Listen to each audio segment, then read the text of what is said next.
Hallelujah. Yeah.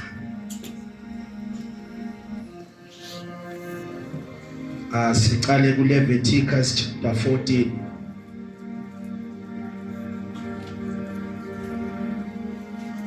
Bese sizawubala ku1 Samuel chapter 10.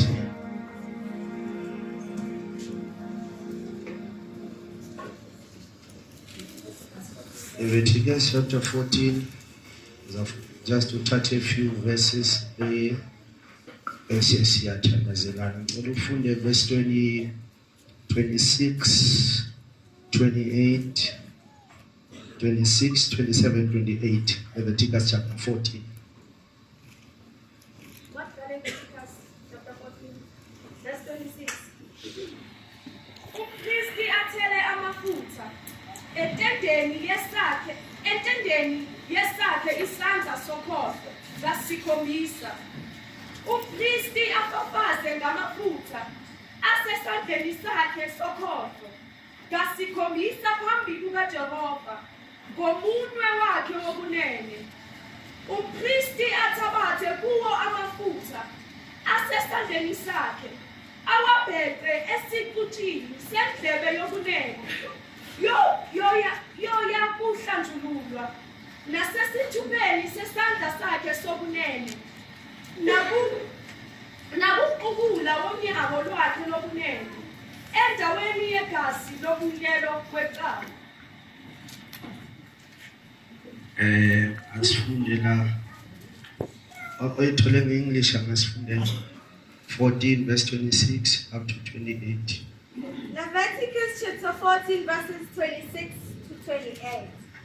The priest is to pour some of the oil into the palm of his own left hand, and with his right forefinger sprinkle some of the oil from his palm 7 times before the Lord.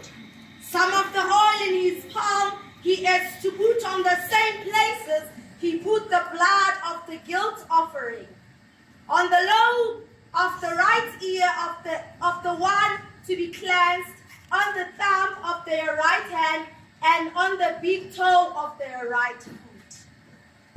Chapter 10, Samuel, read from verse 1 up to verse 9. Chapter 10, verse 1. uSamuel wayesethatha umfuma wamafutha wawathela ekhanda lakhe wamanga wathi, angithi uJehova ukugobile ukuba ube ngumholi wefa lakhe na?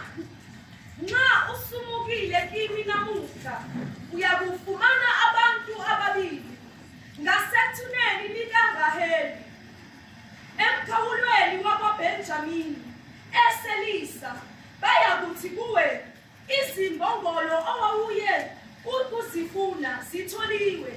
Bheka, uyihlo uyekile izimbongolo.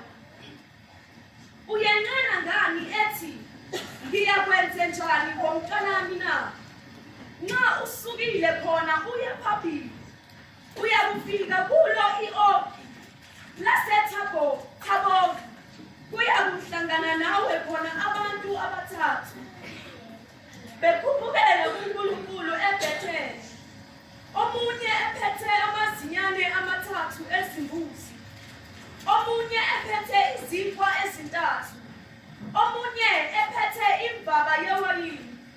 Verse 4. Bayakukubingelela bakunike izinkwa ezimbili oyakuzamukela ezandleni zabo.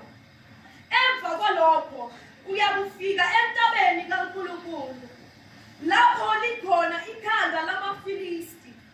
Kuyakuthi nxa usufikile khona emzini uhlangane nemviyo labaprofethi behla endaweni ephakemeyo benogubu nesigubu negeqe nehabhu phambi kwabo beprofetha. Umoya kaJehova uyakwehlela phezu kwakho uyakuprofetha kanye nabo, uphenduke omunye umuntu. Verse 7. Kuyakuthi lapho leso sibonakaliso sesifikile kuwe, wenze esibufumanayo isandla sakho ngokuba uNkulunkulu unawe. Uyakwehla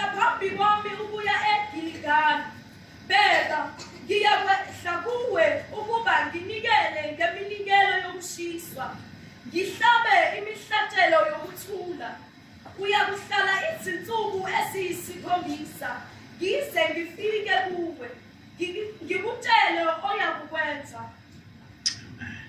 Verse 9. Sure.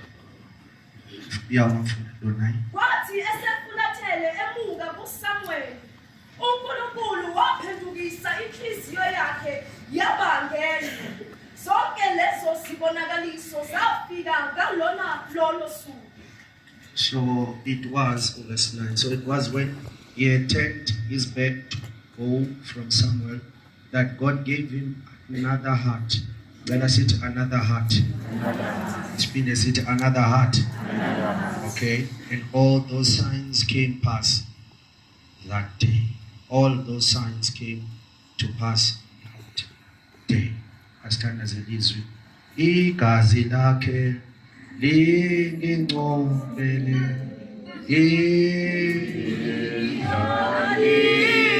idlalifa gazi lakhe lingingcobele idlalifa.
Ayete wena wanqoba ithuna. Hallelujah. Hallelujah. Hallelujah. Wakunqoba ukufa wanqoba ithuna. Sibonga ukuthi uvukile. Awukho endaweni yabafileyo. Hallelujah. Uyaphila. Simisebenzi yokuthi wena uyaphila. Sisindisiwe ngoba uyaphila. Siyakhahlela uNkulunkulu wethu onamandla wena onamandla okuphila wakuvuka wathi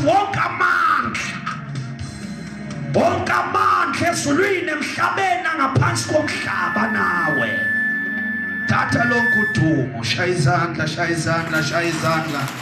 he is alive. Give your neighbor a high five ukuthi he is alive. Kunika umakhelwane high five ukuthi he is alive. Sanibonani makholwa bazalwane ngifuna ukuthi msinya ngidedhelele isibusiso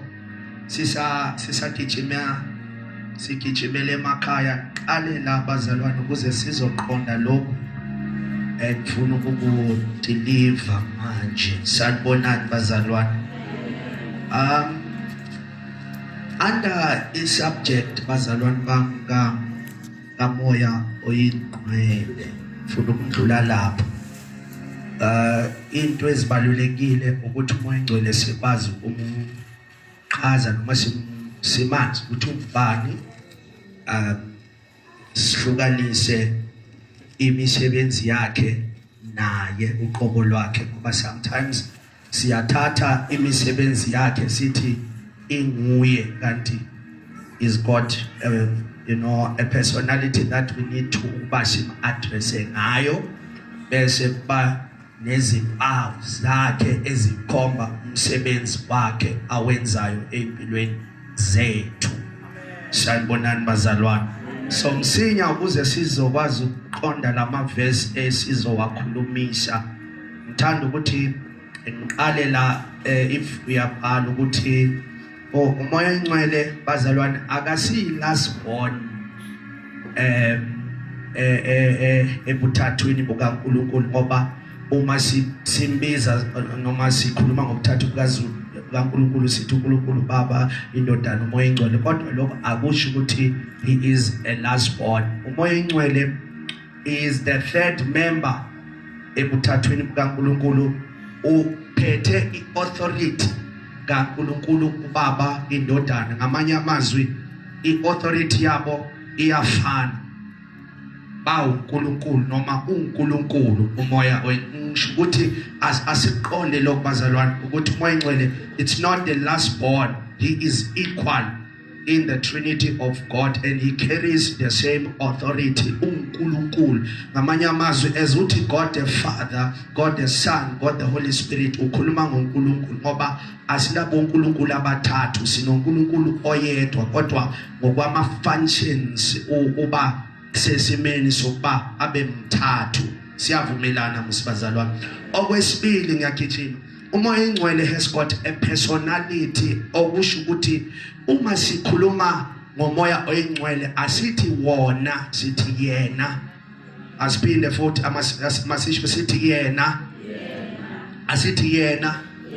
Yeah, lokho kuzasinceda bazalwane ngoba the way addressa ngayo iyona prepare expectation yakho. Ngamanye amazwi uma wena uthi wona kusho ukuthi ulindele wona, kodwa uma ungathi yena usuke ulindele yena umuntu. Uma uthi yena it means ukuthi umuntu, into ethiwa iwumuntu ihlukile kwisilwane noma anything ecreatiwe emhlabeni. Into okuthiwa it has a personality, into enengqondo, inamehlo, iyezwa, iyabona, inempilo phakathi kwayo. So okusho kona ukuthi umoya oyingcwele unemizwa, uyabona, uyakhuluma, uyezwa. Sanibonani bazalwane bami. Hence sithi masikhuluma ngayo singathi wona, sithi yena. Kodwa ke la ngiqonde khona kakhulu bazalwane ukuze siqonde lemibhalo engiphethe namhlanje ukuthi kunama symbols kamoya oyingcwele lawa aveza umsebenzi kamoya oyingcwele. Uma esebenza uthatha ama symbols noma kunesimo asithathayo uma esebenza phakathi kwebandla, esebenza phakathi kwempilo yabantu. Sanibonani bazalwane. Kunala ethi nakasebenza khona athathe isimo sejuba, athathe isimo sejuba.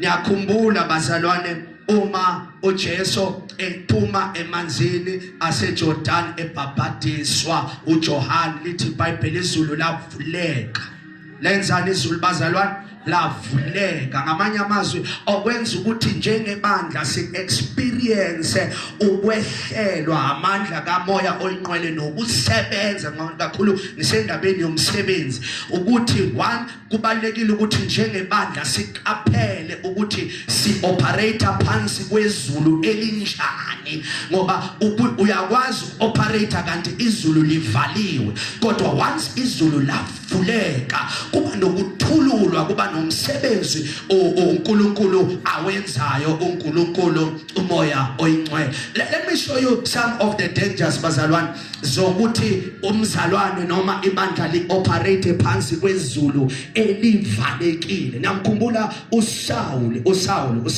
sanibonani bazalwane lithi iBhayibheli uSawuli bazalwane uma izulu livaleka umprofeti Samuel lithi kwafika la izulu lingasakhulumi khona kuye ngama prophecies kungasabi nama visions izulu eliwakhulumayo kuye lithi iBhayibheli izulu lenzani lavaleka lithi iBhayibheli kwakungasanazwi lesiprofeti. The danger ebakhona uma ibandla li-operate phansi kwezulu elivalekile lihamba ngayo yonke into ekhulunywa ngabantu.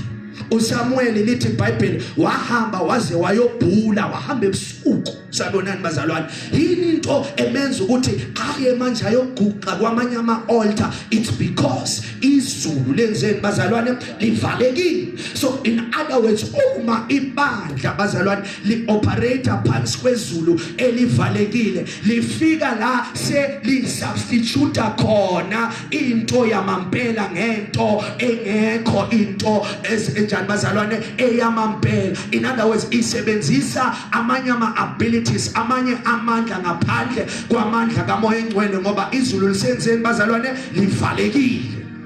Into esemthandazweni wami bazalwane ngakhuluma kakhulu ngilethe i-information kodwa ngithandazela lento yokuthi asiyeni bazalwane emakhaya sinalento enhlizweni yokuba sensitive ukuthi si-operate phansi kwezulu elivulekile. Hello? Asibene nalento ukuthi sifuna ukuyokhonza phansi kwezulu elivulekile hayi izulu elingavulekanga ngoba once lavuleka kwenzeka lento eyenzeke eJordan. Lithi iBhayibheli manje wehla ngesimo sejuba akasiyi ijuba asibamema it's not a dove. It's not a dove. Kodwa makasebenza uyastarta isimo sejuba ngoba usuke azowenza umsebenzi othize empilweni zethu. Ijuba Nkosi yami isilwane esihamba noma esihamba nesimboli yokuthula. In other words enye yezinto ezibalulekile empilweni yebandla noma empilweni yomzalwane uma umoya oyingcwele ekhona esebenza nasebandleni lelo bandla silibona ngokuthi lingabi nemisindo kodwa silibona ngokuthi libe ibandla elinokuthula. Can you say after me ukuthula? Asikhulume sithi ukuthula. Yabona into umoya oyingcwele ayenzayo empilweni yomuntu makafika umoya oyingcwele man kubalekile akuzele nokuthula. Ukuthula ke akusho ukuthi azikho ivunguvungu. Because sometimes thina sithi peace is the absence of problems and trials. Kanti peace ile yanto ekugcinayo phakathi kwezivunguvungu. Uthi left and right kunezinkulumo kodwa izinkulumo zingakwenzi lutho kodwa ijuba umoya oyingcwele akuhlelele namazwi okukhuluma athi umntana kaNkulunkulu akakhulumi nakansha amnike amazwi right okuwakhuluma phakathi kwama-storms. Masithi ukuthula bazalwane Alright. So umoya engcwele uyathatha isimo sani sejuba uma esebe akasiyijuba kodwa uthatha isimo sani bazalwane bami sejuba. Now ngifuna siye kwi-Old Testament sibone uNoah nakazophuma emkhumbini. Nakazophuma bazalwane emkhumbini. Ithi iBhayibheli uNoah wavula ifastere. Nakavula ifastere wakhipha inyoni ezimbili. Lithi number 1 wadedela igwababa. Igwababa isilwane noma inyoni erepresenta ukufa ngoba ayidli izinto eziphilayo, idla izinto ezifile, izinto ezinukayo. So engathi prophetically uNoah makavula ifastere beka profeta isizini entsha phezu kwempilo yakhe nefamily yakhe ngoba kunabantu ngaphandle komkhumbi abafa. Kodwa uNoah kumele manje aphume ayophila la abantu bafe khona. So the first thing kudinga adedele ukufa kuhambe. Do you get that? Ithi badedela ini igwababa.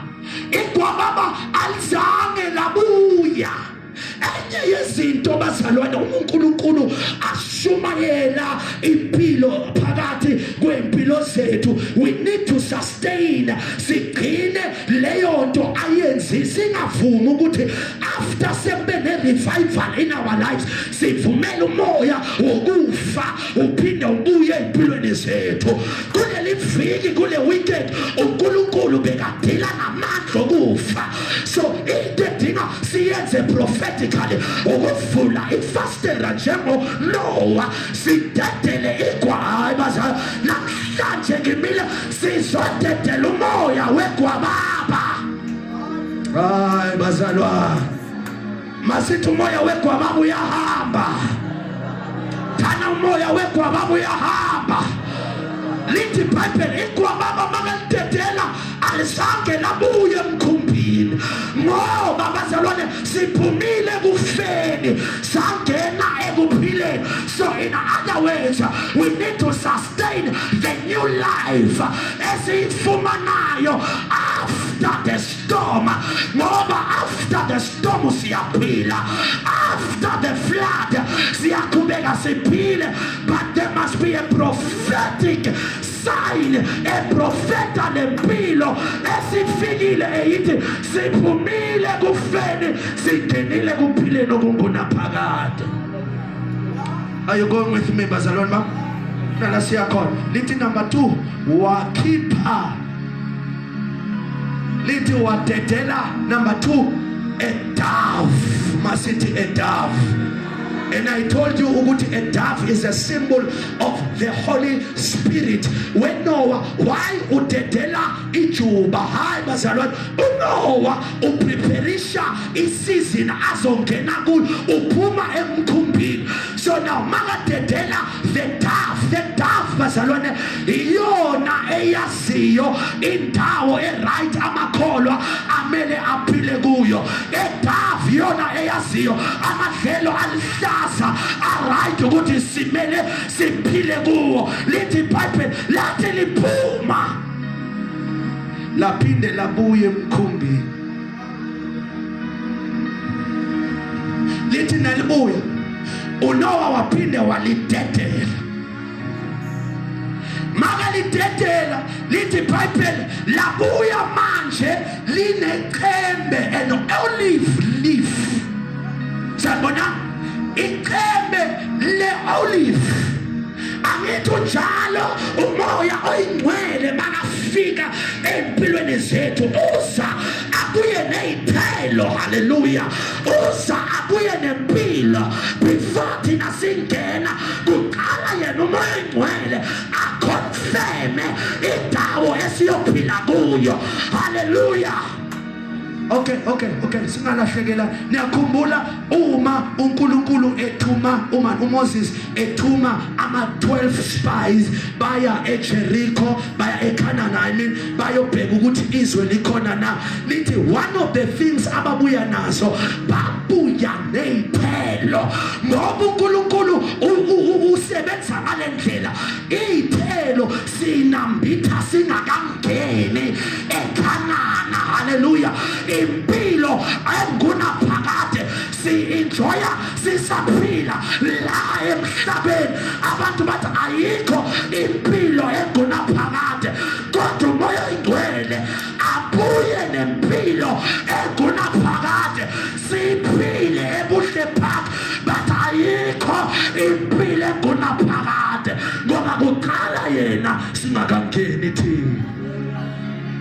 Lithi yabuya labuya ijuba. I want you to look at something, bazalwane. Malibuya ijuba, lithi iBhayibheli uNoah waphinde futhi walidedela.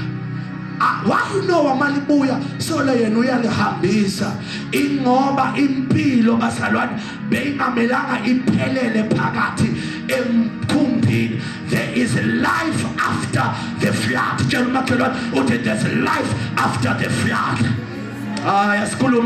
There's life after the flood. Lithi iBhayibheli nakalidedela ansazange labuya emkhumbini. Lithi iBhayibheli nakalidedela uNoah wavele waba ready nefamily yakhe. Lithi baphuma emkhumbini baphumelane seba ne-confirmation yokuthi impilo ikhona ngaphandle komkhumbi. Hallelujah. Wayelingasabuyi selibanikile confirmation yokuthi there is life outside. So in other words, makaphuma uNoah nefamily yakhe, lento ijuba elibuye nalo iyona ebenza baphume bathi I can face tomorrow because he lives. In other words, fear is no more. Enye yezinto umoya oyingcwele asele yona empilweni zethu ukususa umoya wekwesaba sihambe ne-confirmation yokuthi uyayazi indlela, and then uma ayazi indlela uyalandeleka. Tshela makhelwane ukuthi uyalandeleka. Oh yeah. So ngapha kuNoah uthi uNoah when he releases the dove waphuma nefamily yakhe. Ngisekhona abazalwane. Kunendawo ngisho kulama Passover esiyophuma kuzo. Kunezinto esiyophuma kuzo hayi ngoba siphuma ngokweqondo yethu, but the Holy Spirit has given us a confirmation ukuthi la uyoqala khona ibhizinisi, don't be afraid, iy'thelo zikhona. Hallelujah, ngoba sihamba nge-confirmation. Tshela makhelwane sihamba nge-confirmation manje. Oh rata sindlule lapho ngithatha into ezimbili sihlanganise umbhalo. Umoya oyingcwele uyathatha again a symbol yamanzi, symbol yamanzi. Sanibonani bazalwane? Symbol yani yamanzi. Ningi into engakhuluma ngazo lapho, kodwa umoya oyingcwele bazalwane uyasithatha akasi amanzi. Umoya oyingcwele, don't mistake him with water, but uma sosebenza empilweni zethu uyasithatha isimo samanzi lapho sikhuluma nangemvula.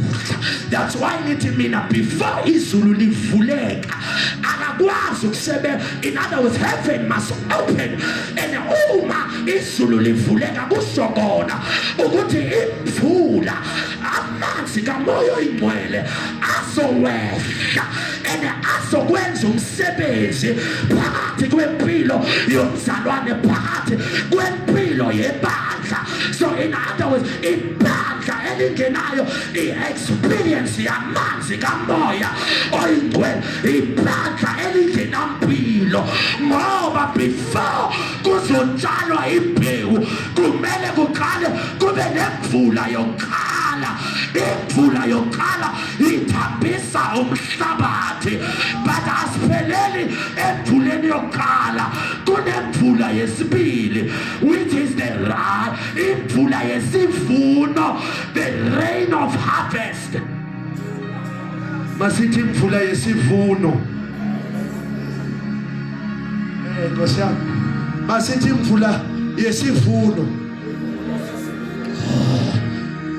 lesa siprofeto esithi konke okudliwe isikhonyane kuzawubuya. Before ufika kulawa mazwi lithi iBhayibheli kuzaba nemvula yani yonkala mahayaka kube nemvula yani yesibili. So in other words bazalwane ibandla lidinga uku-experience lezi mvula zombili. We need to experience ukuba simanziswe kabili njengebandla ngoba isifuno asikwazi ukuba ready imvula yesibili ngekho. The Holy Spirit uyena olungisa isivuno, uyena wenza harvest ibe ready. So kuyayizwa lento ezweni likamoya ukuba ibandla njengamanje li-experience imvula yesibili. Hallelujah. Ibandla li-experience imvula yani yesibili. Oh my God. Anti ngithi lesi siprofeti esithi in the last days phela asikhulumi ngokuphela komhlaba kuphela kodwa sikhuluma nokuthi umoya engcwele uzawuthulula phezu kwenyama yonke. Lithi your sons and daughters shall prophesy. Lithi abadala bazawuphupha maphupho babone nani bazalwane nemibono. Kodwa lokhu ke kungasiphazamisi bazalwane. Lokhu i-preparation, hallelujah, yesivuno. Njengoba ubona ukuthululo kungaka kukamoya oyingcwele, uNkulunkulu ulungisa i-harvest. Ibandla lidinga ukupreparwa. That's why nabantu bakhona kudinga ba-understand i-season ukuba uNkulunkulu akangivuselanga uzodlala. Hallelujah. Akangigobelanga ukuzodlala, but I am part and parcel of the second harvest. Ngoba bazalwane kudinga i-restoration ipheleliswe. Ayikwazi ukupheleliswa ingehlanga into yasekhaya. Hallelujah. Kudinga umoya engcwele ehle. Do you get that? So uyeza nesimo samanzi samba namazala jana nimbekezela uyeza nesimo samanzi ngakhathi uJesu ophuza lamanzi lineninikeza wona. So zaphindene bazana awo ukoma kungaka kuvelaphi ushaya kuvelaphi ukoma i-dryness engaka ungumntana kaNkulunkulu. Sanibonani bazalwane, uyabona uma waphuza lamanzi ngisho mina nanoma bangaphonsa ogwadule baphonse in the desert bathi bayakulaya bathi uyabona siyamsuffocate manje akho mngane wakhe akho family yakhe, but uma hallelujah uphuze wanambitha lamanzi you survive in the wilderness. Amtshela umakhelwane uthi we survive in the wilderness. Angazini bakhona abantu abathi I'm in a wilderness, I'm in a wilderness, I'm in a wilderness. Lalela into yethu lithi iBhayibheli ayona into yangaphandle kodwa wathi uJohane into yethu into yangaphakathi athi mkhulu omakini kunaloyo osezweni. Ebazalo thina into esihamba nayo into edala imithombo phakathi kwethu. Uyintombazanyana encane kodwa phakathi kwakho kuphile imithombo yamanzi. Hallelujah. Uvula umlomo wakho igeleze lemithombo yamanzi. Bakunika ithuba bathi thandaza kanti abazi ukuba baprovoka imifula yamanzi. Njengoba ngikhuluma nje I'm not just amane ngikhulume nje kodwa ngiya kunesandla mana siyagopho. Hayi bazalwane, it's stirring le mithombo yamanzi. Hallelujah. Le mithombo idinga ukuba hallelujah to be stirred up ngoba kunabantu abamele baphile ngale mithombo yamanzi. Khona bazalwane? Khona ngempela? That's why lento yokufa khona iqiniso. Lento le yiyo phela eyavusa uJesu ekufeni njengoba sikhuluma ngeresurrection. Uthi Paul makakhuluma ngalamandla okuamelana nokufa. Uthi if the same spirit athi uma yena umoya owavusa uJesu emathuneni ukuphila phakathi kwenu, ngamanye amazwi uma le mifula iphila phakathi kwenu akusakwazi ukuba kube nokufa. Yonke into ehambelana nokufa ihlalela kude nathi ngoba siphefemula la. Hayi bazalwane, masithizana bazalwane. Now I can feel what God is doing here. Alemahayaka. Ngayizwa into uNkulunkulu ayenzayo la. Sanibonani bazalwane. Yazi kunento enamanzi. Kunento ehambelana namanzi if I had enough time. Kunento ehambelana nani bazalwane? Amanzi. Oh my God.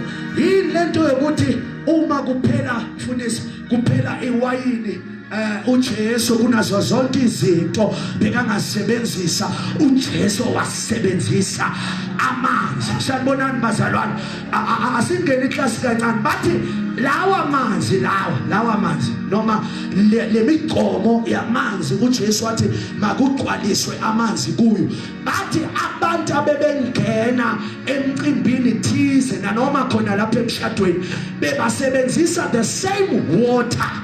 Lamanzi bekungase amanzi nje wokuphuza, ngoba lamanzi bazalwane kamoya ingcwele asiwaphuzi kuphela kodwa amanzi ahamba nenhlambuluko. Bathi lamanzi bebageza izandla bageze neinyawo zabo, kodwa uJesu wathi on the same pots la kugezwa khona izandla neinyawo wathi manje makufakwe amanzi. Oh, ngibona isimanga esenzekayo. Bathi maba wataste amanzi, lithi iBhayibheli aba iwayini ngoba bazalwane amanzi kamoya oyingcwele kuya ngesidingo sebandla ukuba sidingane.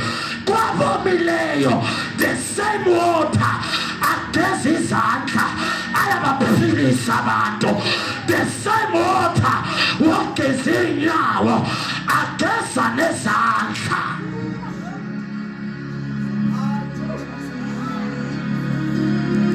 The numbers are on. Are you with me? One, the same water ageza izandla.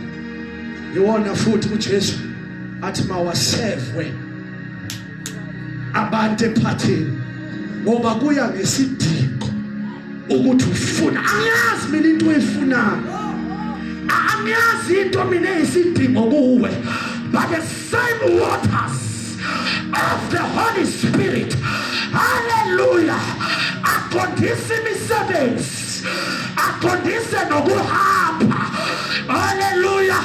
Ngoba uma lamanzi ageza izandla aqondisa imisebenzi yakho njengomntwana kaNkulunkulu. Uma ageza inyawo aqondisa indlela yokuphila kwakho. Uyabonakala umzalwane ozandla ezihlambiwe, uyabonakala umzalwane onyawo ezihlambiwe. Athi ubani ozonyukela entabeni kaJehova. Asiyabuze ekseni ubani ozokhuphukela. Hayi bazalwane, ngicela ukubuze kuhle phaka sisayivala lenkomfa, ubani ozophakamela ozonyukela entabeni kaJehova. Athi ukhulumayo ulona izandla zakhe, izandla zakhe zingenakhala ngoba zihlangene namanzi kamoya oyingcwele.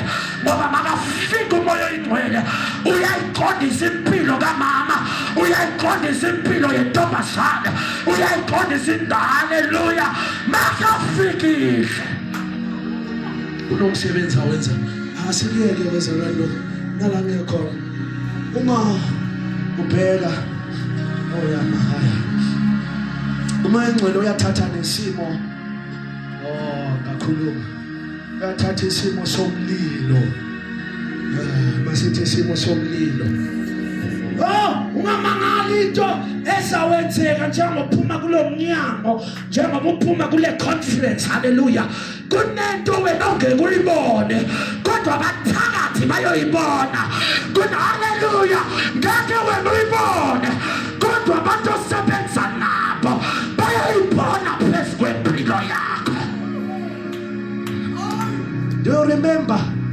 Nasitsheliwe izolo ukuthi singaba priest. Nakhumbula bazalwane.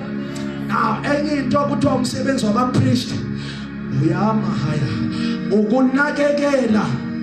It's to protect the altar, the fire that is in the altar. One of the problems esinayo with this type of priest esinabo ilento yokuthi benza into abangakhomandwanga yona. Kunento thina esakhomandwa yona njengabapriest eyithi thina sivikela umlilo. Asitshelwanga into yokuqala umlilo. Angazi ukuthi siyithola phi lento yokuqala umlilo ngoba there is an igniter of the fire. Ukhona umnikazi womlilo. Njengoba ngimi la ngiyayiqinisekisa lonto. He is available. Ukhona osungula umlilo ungasiqalelo wakho. Hallelujah. Operator ngomlilo se-altar. Awutshela umakhelwane ukuthi ungaziqaleli makhe. Yazi siyakhona. Thana ungaziqaleli. Ya. Inkinga bathi bekhonza umlilo uphele bese bangayi kulo oqalayo. Bahambe bona bayiqalela umlilo. Lithi uAbihu noNadabi, if you remember, Leviticus chapter number 10, kuthiwa zathi umlilo uphela zayiqalela owazi umlilo. Umlilo oziqalela wena ongaqalwanga uNkulunkulu ubizwa ukuthi is a strange fire. Siphile esikhathini se-strange fire. Sisishumayela esikhathini mfundisi se-strange fire. Siprofeta esikhathini se-strange fire. Kodwa umbuzo uthi njengoba kugcwele i-strange fire kangaka, does it mean that the genuine fire is no more? Ngizophendula namhlanje ngithi hayi bazalwane, bayekeni abe-strange fire. Ningabashumayeleli abe-strange fire. Bayekeleni okwenu ufunana umlilo wamampela. Hallelujah. Pheshana umlilo wamampela. Tshela umakhelwane uthi bayeke be-strange fire makhe. Singifuna ukukhona. Hey bazalwane, bayekeni be-strange. Ningabashumayeleli futhi. Yenzani? Bayekeni. Nina fanani no-Elijah. Ngcwele. Fanani nobani? Nanoma ngaba nathuya abantu abangizwayo ngapha. Nina fanani nobani? Ebazalwane, asifane no-Elijah. Sifike kule yatethi iqude manikiniki. Akube battle of altars, battle of fire. Uyabona uma sila kuya ngokuthi umazi kangakanani omkhonzayo. Kamso ahlabelela athi ndiyamazi, athi ndimbonile. Hallelujah. Kuya ngokuthi umazi kangakanani ngoba umlilo uya nange-relationship yakho naye. Hallelujah. Lixesha leli lokuthi sibonise ukuba sazama kangakanani na. Athi mabame ngapha baprofeti bakaBhali abaka-Ashera, into nayo yama ngapha.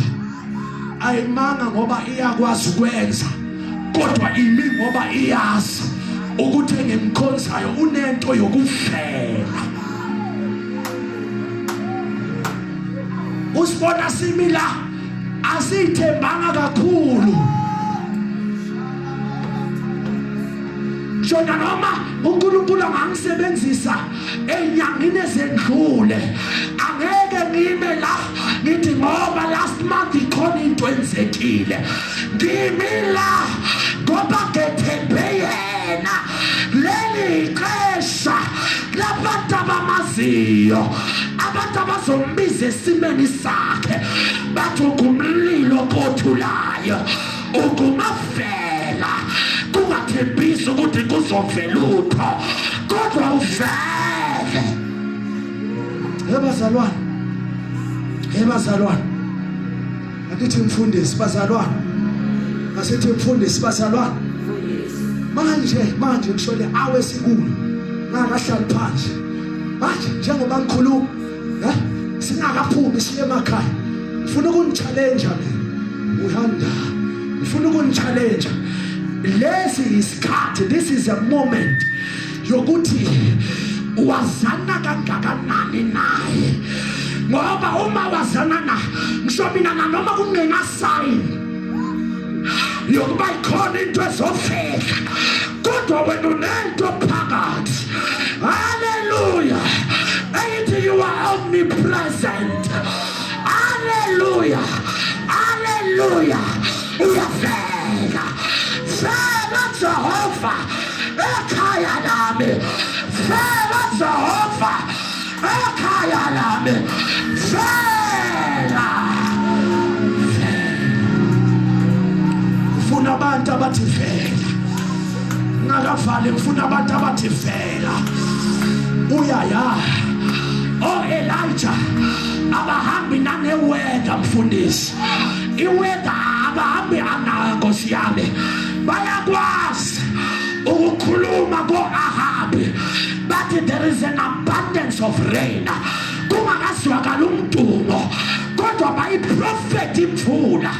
Ngizoprofethana namhlanje uzovela uJehova. Nange vela usaye ekhaya, nange vela emsebenzini, nange vela. Haleluya. Uyavela uDikhaya.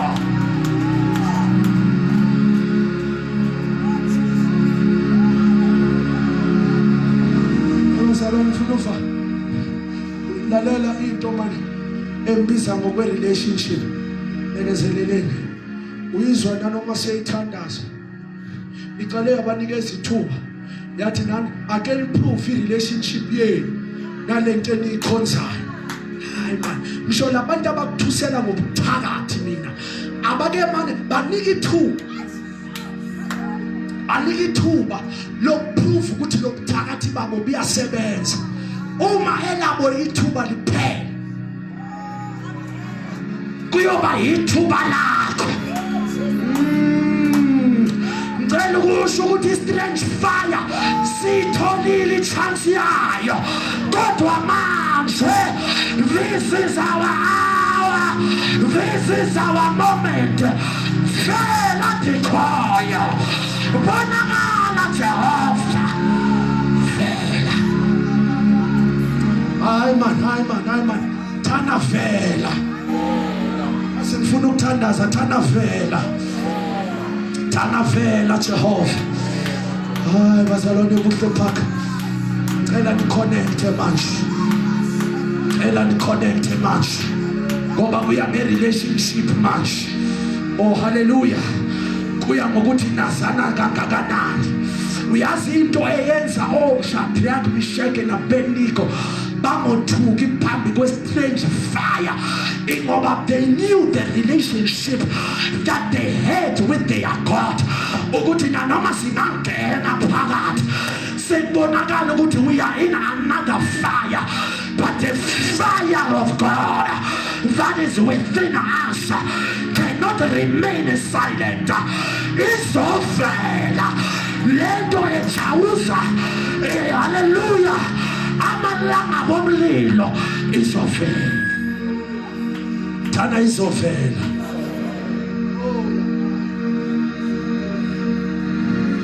bazalwane ela kusala ngiqoqa ziningi indlela moyengcwele we ayiveza khona kodwa ngifuna lesi simo cela 3 abantu sengiva 3 abantu nje 3 ushiyanda ela shisha ngezona unesimo sokugcina engivala ngaso yama oh ya aga fuma unyawala yami aga fumanga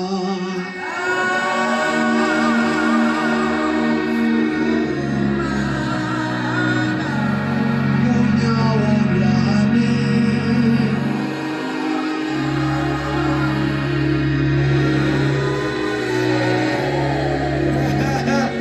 aga fumanga ke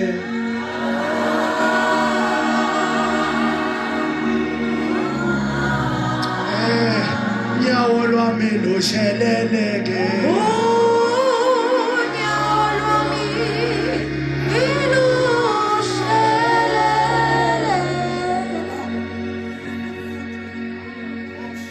yavela lento ungasibona sometimes singekho eqhaweni usibone sihambela usibone sikhulumela uqabanga ukuthi asisisodwa ukuthi akodwa kunento esihamba nayo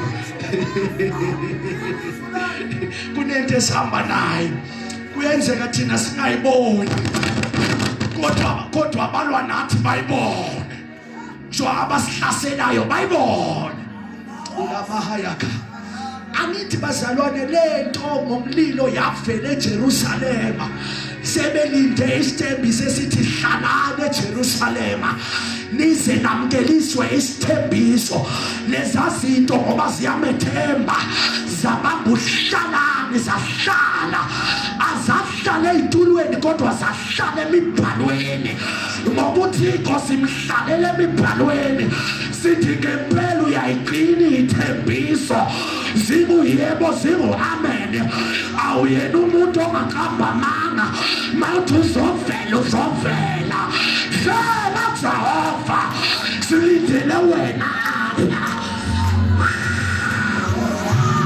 silindele wena wahlabelela umhlabeleli wathi sizikhumbule zezonsuku sikhumbule leyo mini owehlamayo athi leyo mini mayiphindwe nakuthi apha ngifuna abantu mina abathi leyo mini elodinga namadinga silinde yona apha. We are waiting for your appearance. We are waiting for your manifestation. Fela wenowafela kungena lutho. Fela owafela kumnyama wathi mapena kukhanya. Fela Jehova.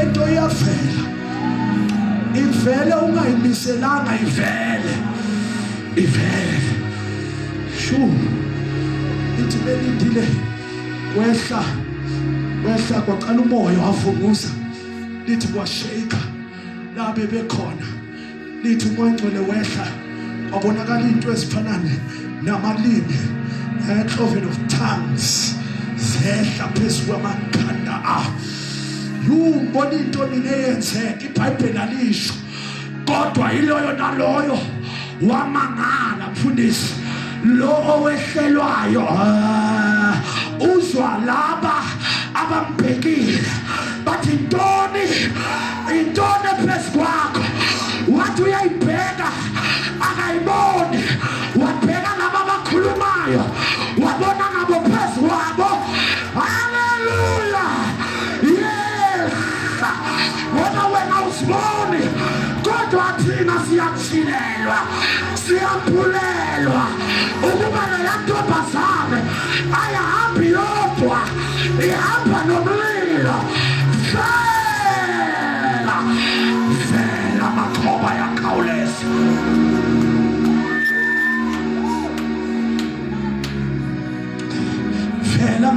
amasha. Vela siqalo nesiphelo. Hayibo. Vela. Athi wenza izingilosi sibe umoya. Athi wenza thina sibe hamayanga. Uyasintsha kwesinye isikhathi. Ukhuphuke uke wena ukhuphuke uyakha lomlilo. Hallelujah. He manifests himself. Yawuzwa lo mlilo ukhona lapha. Uyagijima. Wena into uyibona ukuthi uhlalela isitulo kanti uhleli phezu kwawo.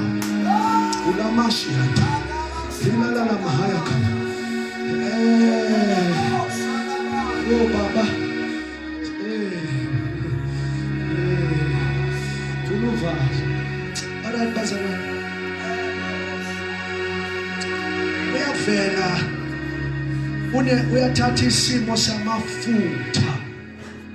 Uyathatha isimo sabazalwane samafutha.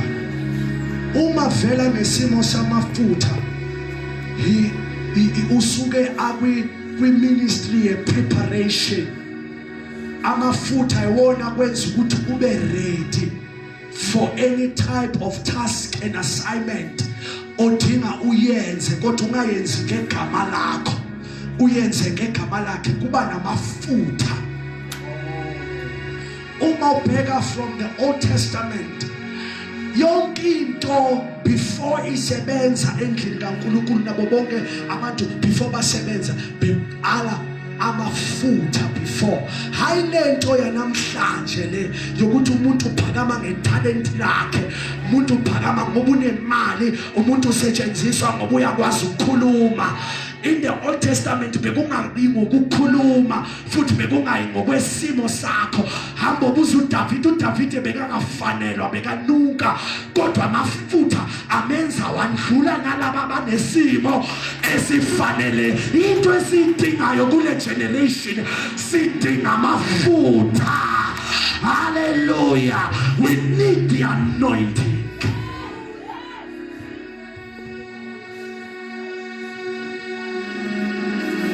In the Old Testament, kuna mafutha abizwa ukuthi lepers anointing. Number 2, kube the priestly anointing. Number 3, the kingly or kingship anointing. Lonke loqobe engikhuluma ngalo belubalulekile. Before being inkosi, oil needed to be smeared over your life.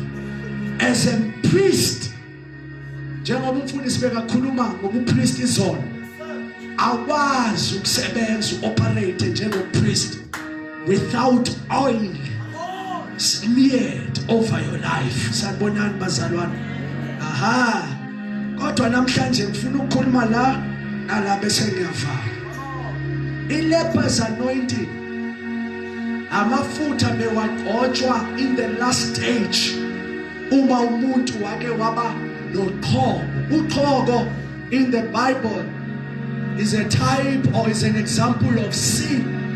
Ngoba umuntu onoqhobo bekaqoshwa phakathi kwabantu kuthiwa ungcolile. Isono siyamngcolisa umuntu. Number 2, uqhobo beludla izitho zomzimba ezibonakalayo. Zidle indlebe, zidle iminwe, zidle yabona musi izitho ezibonakalayo. So na umuntu ophilayo oqhobeni kwileprosi, kuthiwa there was a process of cleansing, yokupurifywa. Njengoba silapha bazalwane besingcolile, isono sadla izinto. Athi Jesu, see it, when the enemy comes, he comes to kill, to steal and destroy. Athi mina I have come that they may have life in abundance. So the last stage here, restoration, uma ufunda Leviticus chapter number 14, bekuthathwa amafutha kulo oke wahlangana noqhobo. Bathi umpriest awubolekele eglazini Mposhibona cela singabalekelani bazalwane nangu umuntu uqhoko luqede yonke into empilweni yakhe kodwa kwafika la ephila khona so before azo receive again azosebenza futhi the last stage ye cleansing or purification bekudinga umpriest athatha amafutha awungibambelela sisi kodwa umpriest awufake kancane athathe lamafutha agcwalise isandla ibambe lento yokugcwalisa isandla haleluya ithi asprinkle kayisikhombisa njengoba lamafutha agcwele isandla asiyekele athi nakaqeda uthatha amafutha awagcobise indlebe kaRand athathe futhi amafutha yenza isandla so your right thumb and anointed the right thumb awubeka inyawo nakaqeda esandleni likhona bazalwane agcobise the right toe number ugoba indlebe agobe the right thumb agobe the toe lokhu bazalwane prophetically bekukhuluma nempilo yalomuntu oke wa affectwa uqhoko Githe uqhoko is an example of sin. In other words, the smearing of the oil on the ear, it prophetically speaks to the ability yokumlalela uNkulunkulu. Ngoba isono siyayinqamula ne-hearing ability. Kunaba-prophet abakhona la. uNkulunkulu kuyabuza ukhuluma nami. Uthi ngendlela engehla ngayo, I am restoring even the ability yokulalela. Hayi bazalwane, ngoba uyalalelwa.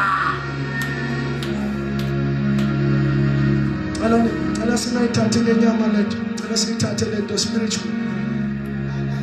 Uma egcoba the right tongue, the right, finger, thumb.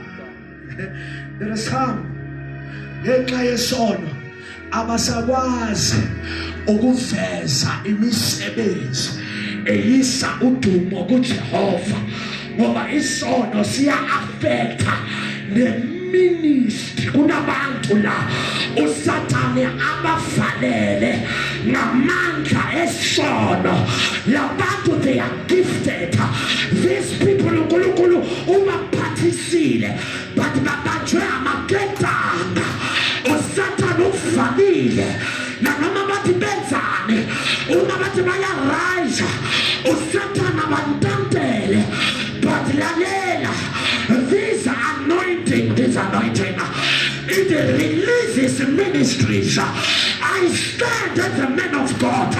Ngegama likaJesu kunama ministry aqhubukayo. Ngegama likaJesu kunama ministry uSathane awavalele ayaqhumuka. I release your ministry. I release your gift. I release. Hallelujah.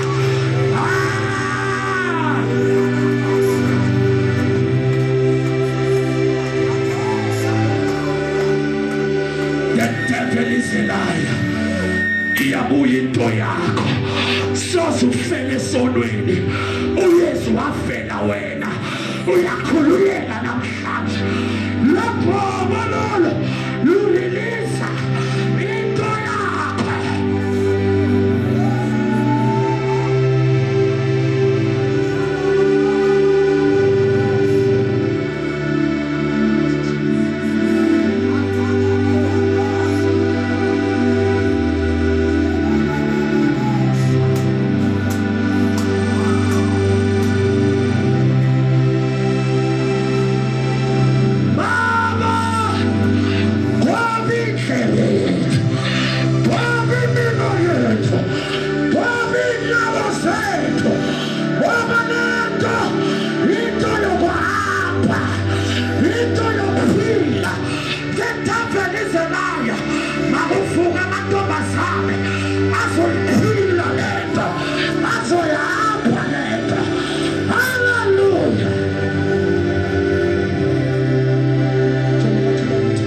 yokuphilwa lento. Tshela makhelwane ukuthi yokuphilwa lento. Oh, bona into eyenzekayo. Bona into eyenzekayo siyathandaza. Bona into eyenzekayo manje. Fundisa. Abanye babantwana bakho, some of your children in the Lord are not those that you have preached to, but when you preach to some here, bese bayayihamba lento, bese kube nabantu abanzalekayo, kube nabantu abadonsekayo ngempilo phila ngayo ntombazane. Ngicela uncede iphile lento, ungayirobhi lento, iphile nabantu base babo. Hallelujah. Uyabona iphelele kushunyayelweni kuphela mkhulu, ayikho ekuphilekeni ngoba sikhonza nabantu abalimele. Uyayithanda inkosi yena losisi kodwa ulimele. Uyamthanda uNkulunkulu lo brother kodwa ulimele, kodwa kunamafutha. Lepers anointing. Yeah. God is gonna open your senses. Uyoza uNkulunkulu ngathi uyaqala. Kunabantu ababiziwe la. Mayandaka kodwa bahleli manje. They are relaxed. Kodwa uNkulunkulu ngalamafutha uyoza ubizwa ngathi ubizwa uNkulunkulu uyaqala. Yeah. Uyozwa ngathi uyaqala uThixo namhlanje. Hallelujah. Touch our ears, touch our fingers, touch our feet.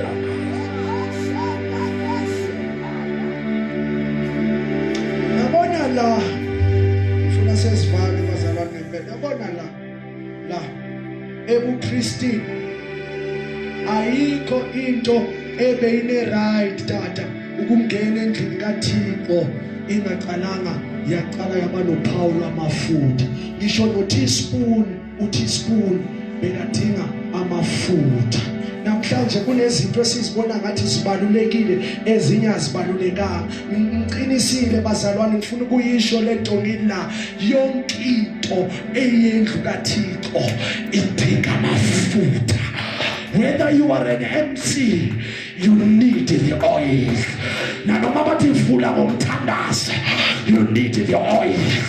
Whether you are an usher, you need the oil. Whether you are an intercessor, you need the oil. You are a preacher, you need the oil. Hallelujah! You need the oil. You need the oil. We need the oil. Usubusithathela abantu abangazani nalento inento yabo lento. Sanibonani makhona. Asikhalele bazalwane. Asikhalele namafutha. Oh, jona noma ungaletha into engenazithe, into manje engaswakali nokuthi yaphi, kodwa mayinamafutha. Bathi amakhosi inencasa. Siyayidinga le nto enencasa. Siphume sonke enkonzweni sithi esanambitha namhlanje. Hey! Waba mnandi uNkulunkulu. Hayi mayibuya buhle phaka. Ningadeleleka. Kodwa hallelujah. Never miss. Hallelujah. The oil.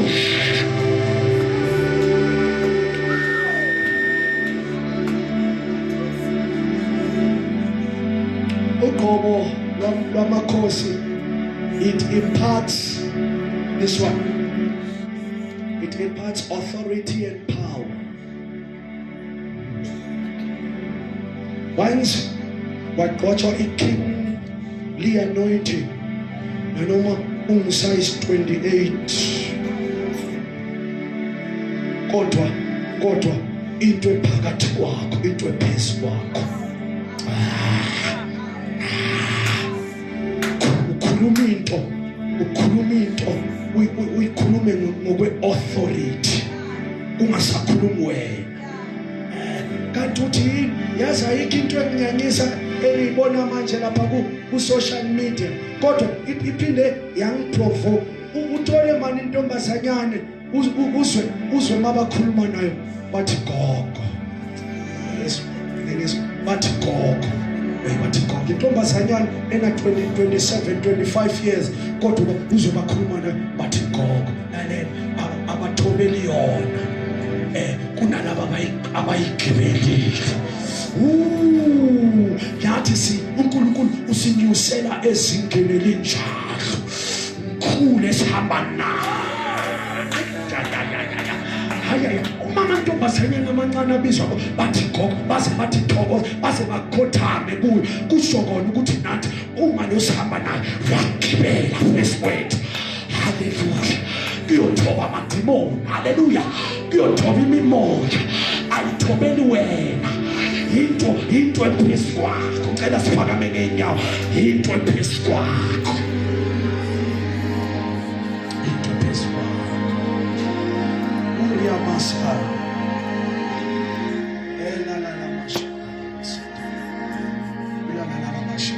siyathandaza-ke manje ethe kumemezelele sisibusiso. Saphakame ngeenyawo, senyasimemezela. Lithi iBhayibheli uSawuli wanethe wahlangana noSamuel. Chapter 10 kuthiwa uSamuel wathatha iflask lamafutha wathela phezu kwakhe, watheleza wamthela ngamafutha. Kanti sekademonstrata into eseyenzekayo ezweni likamoya. Wathi ethela nezulu lavuma. Kunabantu okuthi nakuthi kuyathelwa lingavumi izulu, kodwa kunabantu abathi nakuyathelwa izulu livume. Emakholwa cela ukusho singakaye emakhaya lithi avumile amazulu. Wathi uSamuel kuSawuli wathi njengamanje uhlangane nalento phezu kwakho, ufuna ukumemezela. Mawusuka lapha, imessage yami nje ithi mawusuka lapha. Tshela umakhelwane uthi mawusuka lapha. Imessage yami le, mawusuka lapha. Kunento ezawenzeka masuka lapha. Wathi uSamuel mawusuka lapha uyawuhlangana shamayandakala, uyohlangana namadoda. Ngeke akhuluma indaba kuwe, kodwa ayoconfirma ukuthi into ohambe wazifuna for 3 days imbongo lezilahlekile njengamanje sitholakele. Ngiyaprofeta ngegama likaJesu, njengoba usuka atshele umakhelwane ukuthi njengoba usuka lapha uyohlangana nabantu abayoconfirma ukuba lento yakulahlekela. Haleluya, itholakele. Siyamemezela kule Pasika ukuba njengoba sidilika kule ndaba yonke into eyadliwa isitha.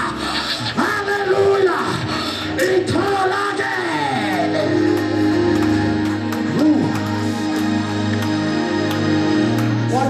Wathi into yokuqhubeka, athi mawuhlangane nabo qhubeka, athi mawuqhubeka yohlangana namadoda amathathu ulakhaya. Uthi lawa angeke akhuluma into eningi, athi lawa amathathu ayoguqa, ake niguqe man, athi ayoguqa. Uyayibona lento eyenzeka la, kubonini ngezwe lilodwa kibo mabaguqa ababuzanga ukuthi la mfundisi noma kodwa benzeni baguqi into ezawenzeka mawuphuma lapha. Ngibona imimoya ikugobela, ngibona izifo ziguqa, ngibona into wena wayiguqela, ngibona ijina iguqa phambi kwakho ngenxa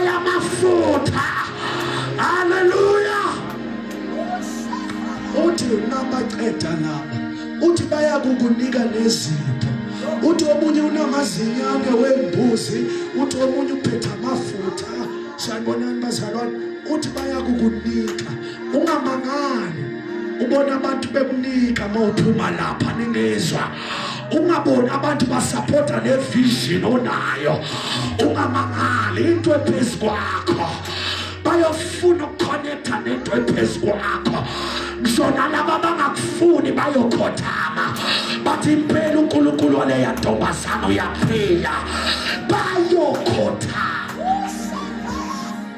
Bathi mawusuka lapho in the last spin.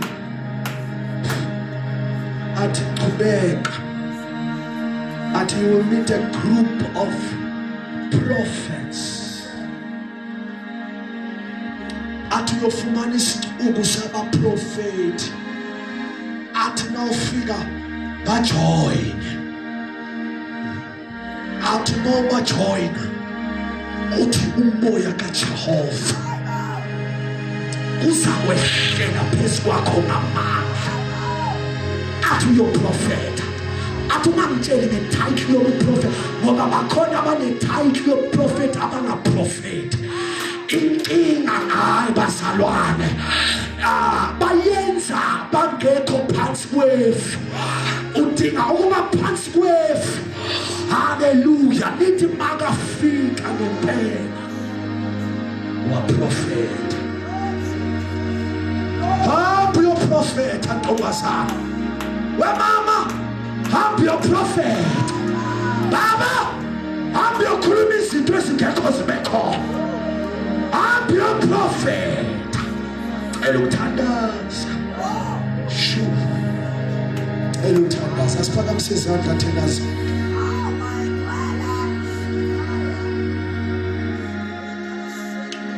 Elasithandaza. Uthandaza nabonke abathi Nkosi mangisuka kule ndawo. Angamane ngisuke.